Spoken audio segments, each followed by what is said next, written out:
Okay, we're continuing in the fourth chapter, the fourth chapter of the Maimer, of the Chassidic Maimer Bati Lagani, which was given out by the previous Lubavitcher Rebbe to be said on Yud Shvat, Tafshin Yud, which is the date of Yud Shvat, 1950, and in fact the Rebbe himself passed away on that day. So we look at this Chassidic discourse as the instructions for the next generation. And in it the Rebbe says that how can we reveal the fact that every Jew is a holy temple? In order to do this, it's very, very dynamic. A lot of work is involved. The goal is, just like the goal of the holy temple is to make the whole world holy. The whole world, what does it mean? And what does it mean holy? To see and feel that the world is a creation and that there's infinite meaning in every detail of the world. That's what it means holy. A Beit HaMikdash was a bayit, it was a house, it was an actual physical place, but it shined godliness, so it had two opposites in it. The word holy implies two opposites. One second, let me close the door.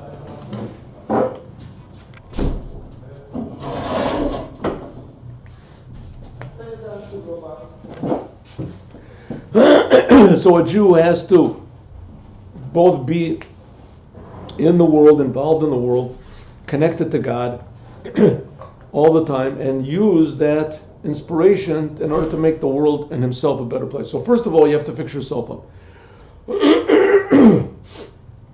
How are you going to do it? So it seems like an almost impossible task.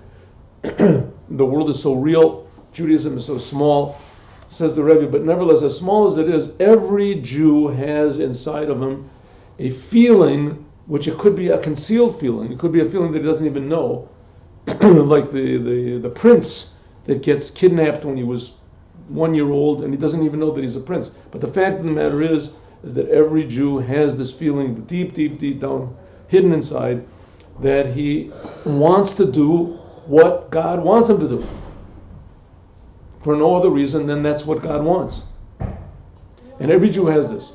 The Rebbe says in a little bit Kabbalistic terms that every Jewish soul is like a rope that is wound from 613 strands, which exactly corresponds to the number of commandments there are, and exactly corresponds to the Kabbalistic mystical number, which is involved in every level of creation, 613, and the Rebbe doesn't explain what that is. And so the Jewish soul has 613 aspects to it, 248 positive, what's called limbs, and 365 blood vessels, and the Torah also has 248 positive commandments, 365 negative commandments, and the world is also made somehow in that order so that we can unite all three of them. God's will, which is the Torah, the world, and through the Jew. Says the Rebbe, but we see that there are a lot of Jews that they do sins. The Jews that are the majority of the Jewish people, they're totally far away. They have no feeling of godliness whatsoever, and even religious Jews, and even ourselves. How often do we really feel godliness? Right? A lot of times you just, by rote, you do what you did yesterday because it's the right thing to do. You realize it's wrong. You realize it's wrong to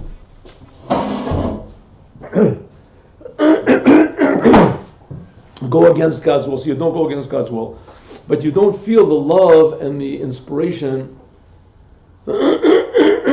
from doing what God wants, being connected to God. You don't feel it. So says the Rebbe, don't worry. Every Jew has what's called a fire from above, and it's inside of every Jew's soul, every single Jew. And therefore, it makes it that a Jew cannot do a sin. That's the feeling. But a lot of times we're not connected to that feeling, but it's there. Now, a good question was asked. We see that in the days of Napoleon, in the days of the Greeks, in the time of Hanukkah, a lot of Jews totally left Judaism. Like the communists especially, in the time of communism, not only did Jews leave Judaism in Russia, but Jews tried to destroy Judaism. They took other Jews that were religious and they killed them. They killed them, sent them to Siberia. In Chabad, there are a lot of stories about teachers, about people, holy rabbis, that were taken into the streets and shot. I know people who saw it. Only because they were religious, because they were doing a philosophy or the thing that was against, that was not according to communism. Even though the Rebbe stressed time and time again that according to the manifesto or wherever it is, communism, that everyone is free to do what they want. You just can't influence others to do it. You're not supposed to influence others. Okay, but they found a way around that. And there were Jews, there was the Yitzhak, there were Jews. So how can this possibly be? So the answer is that a Jew always has, every human being has free will to the highest and to the lowest levels. In other words, a person can be in the worst situation in Auschwitz, he can be whatever is totally paralyzed, he can be the worst, and he still has free will to change his attitude. But on the other hand, it can be the other way around also. We see that the Jewish people, when God took them out of Egypt and he did all these miracles for them, he took them to Mount Sinai and he told them at Mount Sinai, and all the Jews heard it and their souls jumped out of their bodies, God said, don't worship idols. And 40 days later, they worshipped or they participated or they did not oppose the worshiping the golden calf. So how can this be? There's two ways around it. One way is, two ways to explain this. One way is that Jews are very good at making excuses. And they say, I'm not leaving Judaism. Who says I'm leaving? I'm not leaving anything. Who says that you know what Judaism is? Right? Who says the rabbis are right? Who says Rabbi Akiva and all those people are right? Who says? They're people, they do what they want. I do what I want. And who says the Talmud is right, the halacha is right, the law is right? Who says? Right? That's the basis of all the religions that try to replace Judaism. And also there's the religious rabbis. There's religious rabbis that are genuinely really religious rabbis, but they do things that they know are against Judaism. Basically, it comes to the same thing. But here the Rebbe is saying that when a person touches on this inner point of Judaism, it does something to him. Now he can overlook it if he wants to. Or there's also another reason why. That's lack of education. Some people they don't even know they're Jews. And some people, nobody even told them what a Jew is. So you're a Jew, they don't know what it means. Oh, the non-Jews, the anti-Semites, remind them that they're Jews. But if it wasn't for that, they would never dream that they were Jewish. It means nothing. Being a Jew is like being a Mexican or being even less. At least Mexicans come from Mexico. You know, where do Jews come from?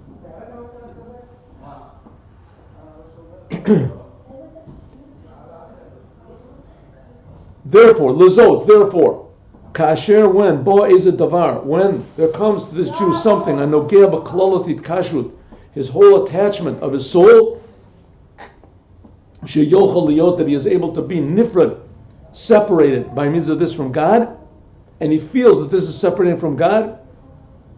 Ukaniskar le'el, like we said before, to Ish Yisrael, that a Jew, eino rotzeh, does not want, b'shum ofen, in any way, be'eino yochol, and he is not able, chas v'shalom, God forbid, lipared me'elokus, to separate from God. Lochein, therefore, nirgash etzlo, it is felt by him, davar zeh, this thing is felt by him. Aval, but b'shari averos, but other sins, chas v'shalom,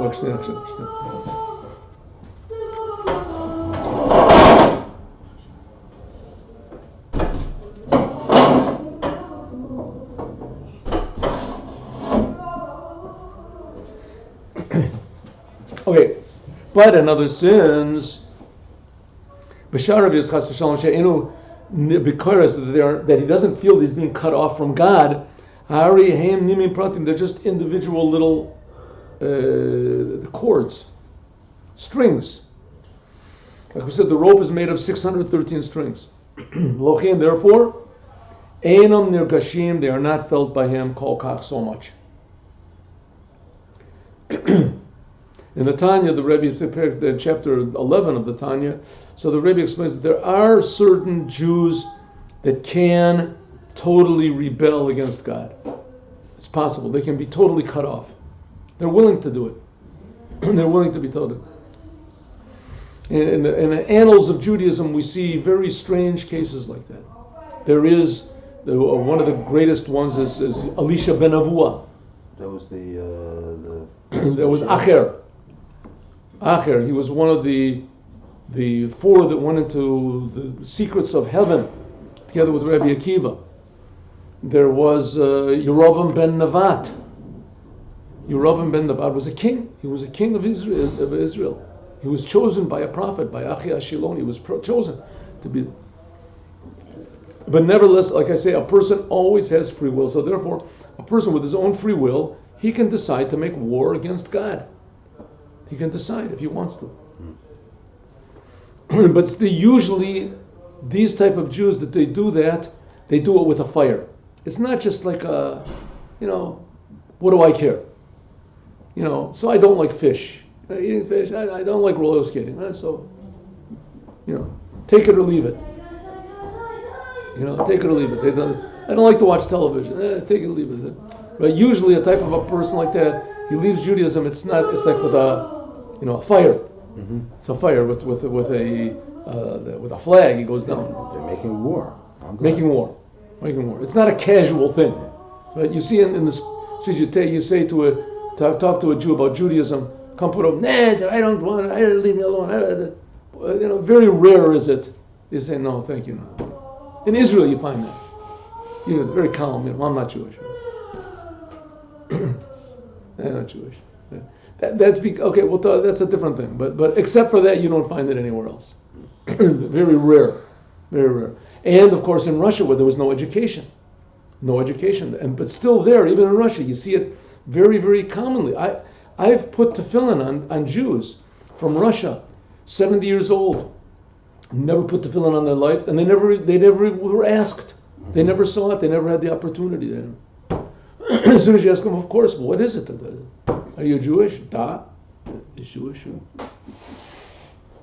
Hagam, even though the Bisha'avru alachas mi mitzvos havaya, even though the fact is that when a Jew does transgress any commandment of God, asher tzivo lasos, that God told us to do it, and he doesn't do it, or he does something, mi mitzvos, one of the negative commandments, Hashem, asher tziva Hashem bilti lasoso, when a Jew does transgress God's will, Hari al yedezeh, by means of this, nifsak hanima prati, there is broken a individual strand of this connection of his soul to the Creator. Befrat zeh hari hu kol ha'atzmut shel haprat hazeh.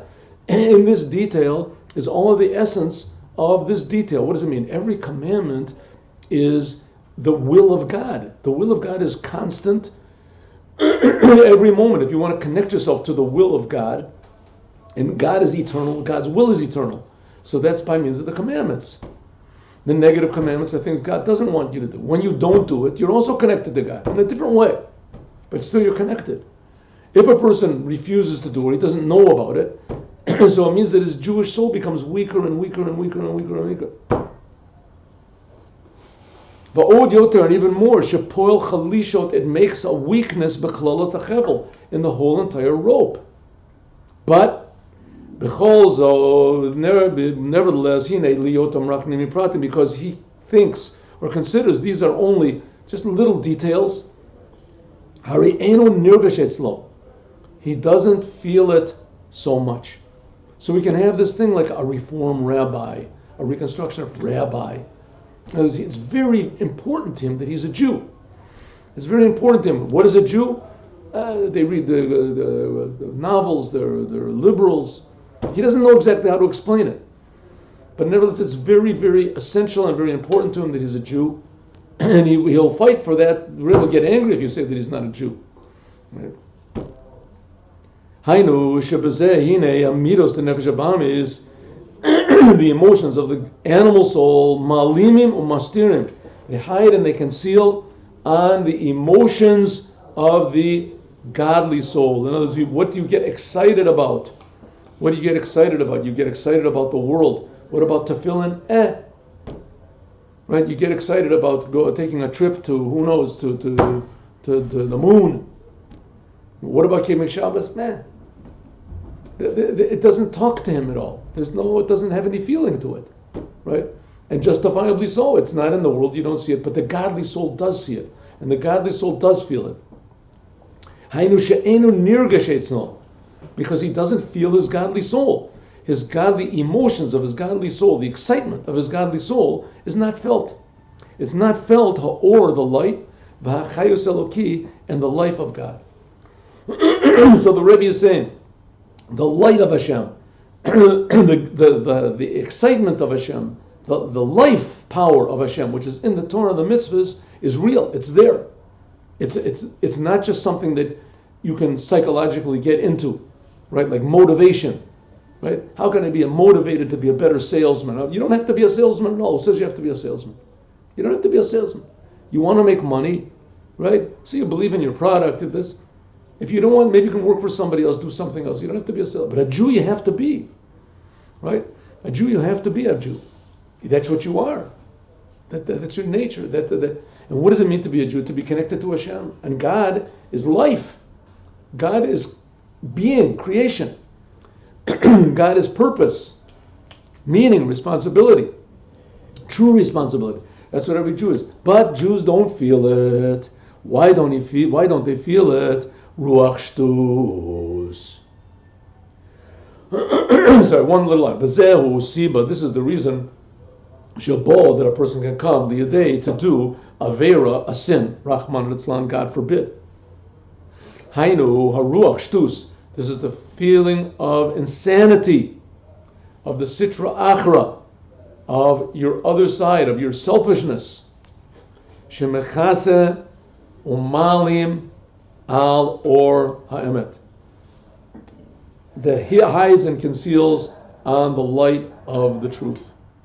A person becomes so, concentrated on himself. He's so self-centered. A person is so self-centered that he doesn't feel that he's self-centered. He feels that that's all there is just himself.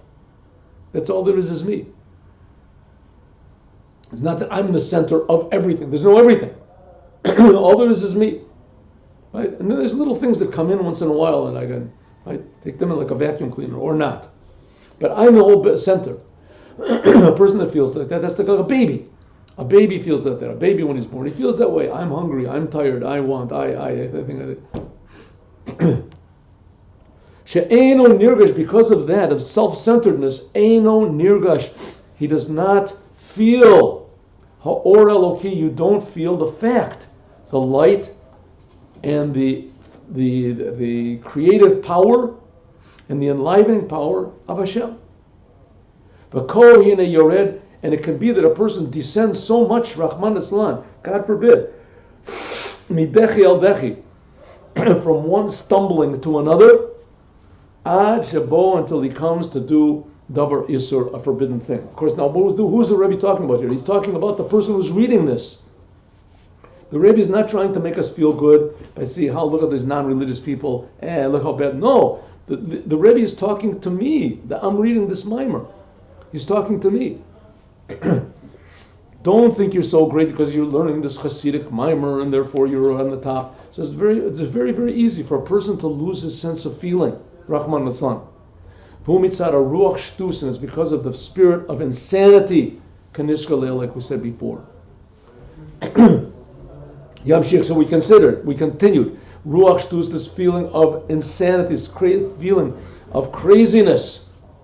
Nechasa, it covers over rak al midos and nefesh elokis, only on the emotions of the godly soul, of what your soul gets excited about, but not on the essence, not on your power, your essential connection with God. The etzem is kashos, the essence of the soul, the essence of the connection to God can never be concealed totally, but it can be diverted. Like if a person stubs his toe, so he can't think properly. He could be the biggest professor in the world, but if he has an ingrown toenail, he can't think. And he can't think. Does it mean that he's not a genius anymore? He's still a genius. He's still a genius, and he's still a fantastic mind, and he can help people, but he's got an ingrown toenail, a toothache. And he can't, the same thing, the animal soul diverts the attention of the godly soul by what? By through the emotions, through getting excited. What you like, you're going to like this, you're going to like this. But this is bad, don't do this. People will laugh at you. People. What's the antidote? What's the cure? Says the Rebbe, the cure is insanity of holiness. You have to be crazy for Judaism. If you're not crazy for God, you're not going to be able to overcome the craziness of the world. The craziness of the world makes a person even want to kill himself. Want to kill himself. I heard that there was a very common. You have these people who are big in sports, big in the entertainment world. They have hundreds of millions of dollars in the bank. After 2 years, they lose the whole thing. 2 years, 3 years, they're bankrupt. They go bankrupt. What happens? What happened? What happened to the person? Crazy. They go crazy. They do things that are bad for themselves. If someone would come up to them and say, "I'm going to give me all your money," they say, "You're crazy. Get out of here." Right? And they themselves do to themselves what other people can't do to them. Craziness. People take drugs. People get addicted. People do the craziest things for themselves. Just think about it 1 second. What is the whole idea of Reform Judaism, Conservative Judaism, Zionism, all these ideas that come to try to redefine Judaism, right? They're cutting off the limb that they're sitting on. Judaism is the basis of the whole system that they have, and then they try to twist Judaism. They twist Judaism around. Christianity, right? Judaism is the whole basis of what they're doing, and then they take it and they twist it around. They try to destroy it, right? But we do that inside of ourselves also. What's the antidote? The antidote is, what's the antidote to this insanity that a person wants to destroy himself? Is craziness of holiness. That a person says, "I'm not going to destroy anything. I'm only going to build." We'll see. Just like there is an inclination, if you want to call it a craziness, which is below normal.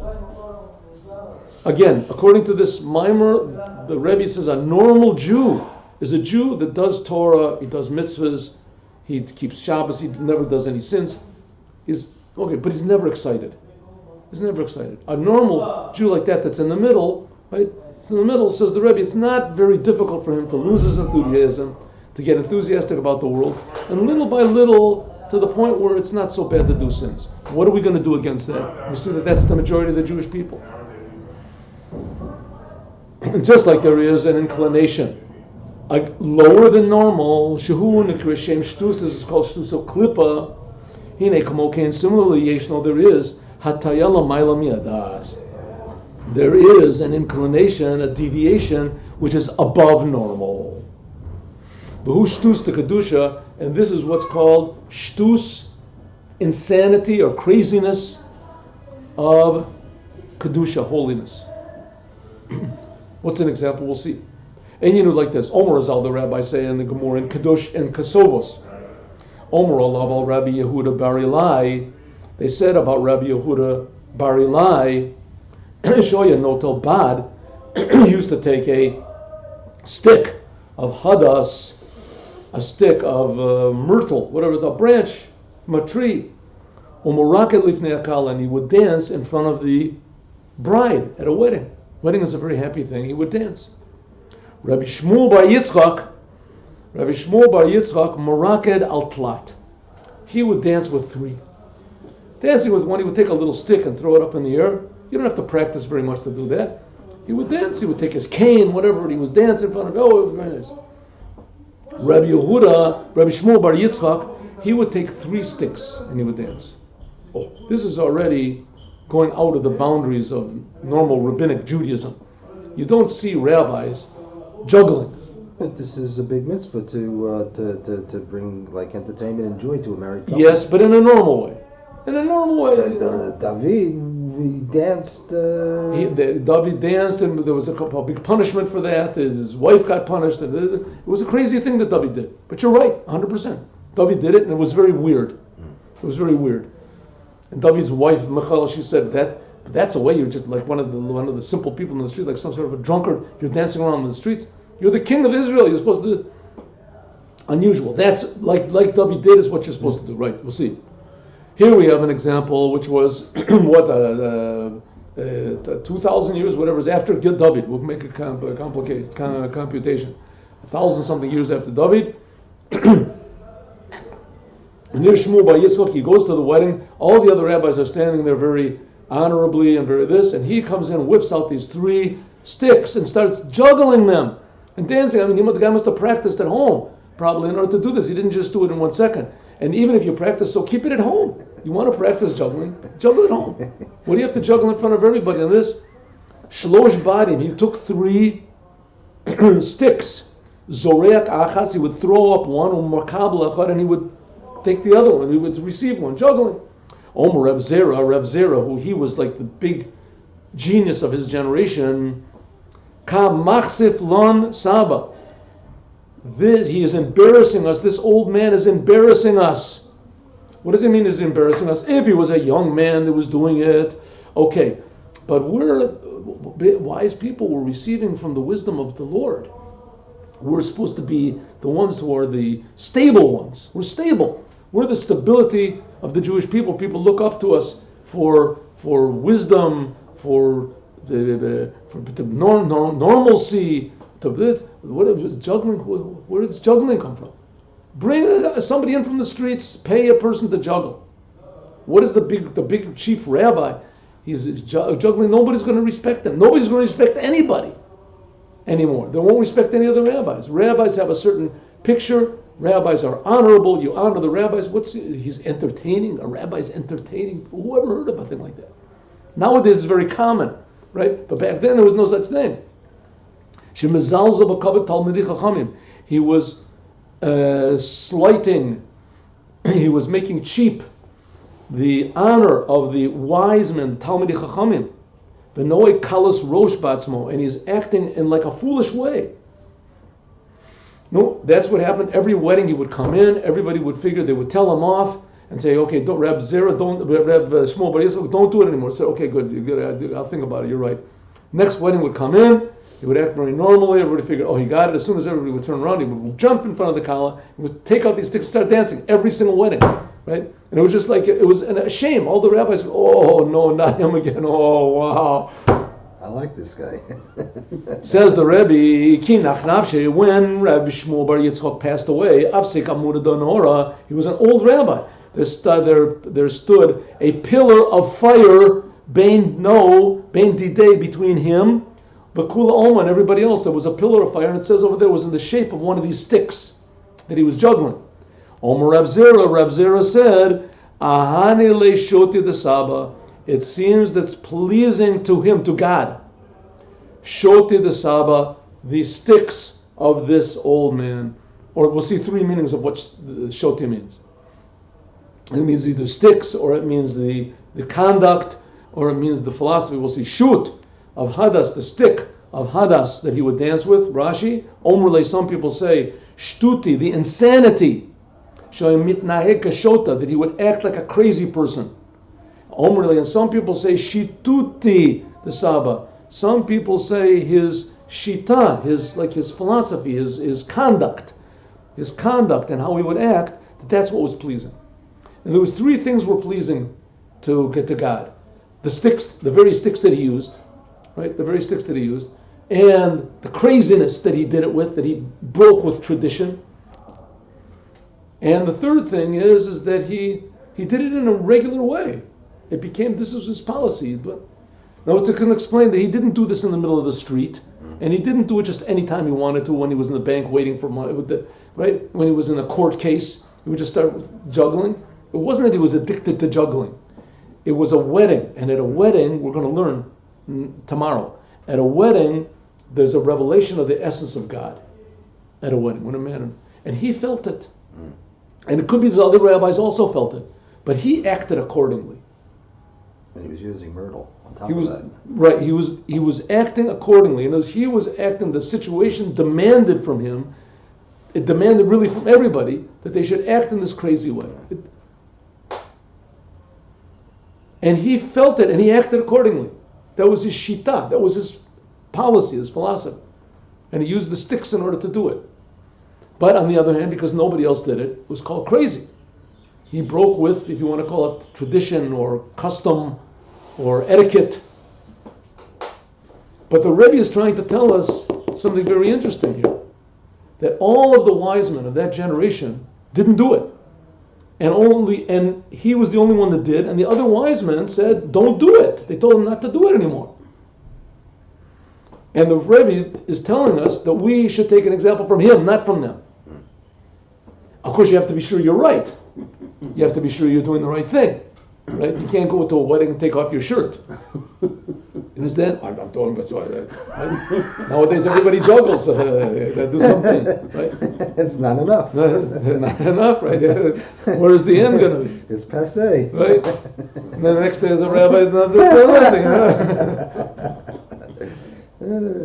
No, you have to do something which is right, which you know what is right. You have to think about it and you have to take advice. You have to ask. You have to be sure, 100%, that what you're doing is right. You can't just do something that's your own invention, or that you get other people to agree with you. It's a good thing. You have to be sure that it's the right thing. You have to, you have what we call a conscience. You have your power of judgment. But on the other hand, when a person like this, and he was a holy person, he knew and he felt. Finally, until the last day he was alive, everybody was against what he did. It took God's miracle to show that he was really right, as we'll talk about more, God willing, tomorrow.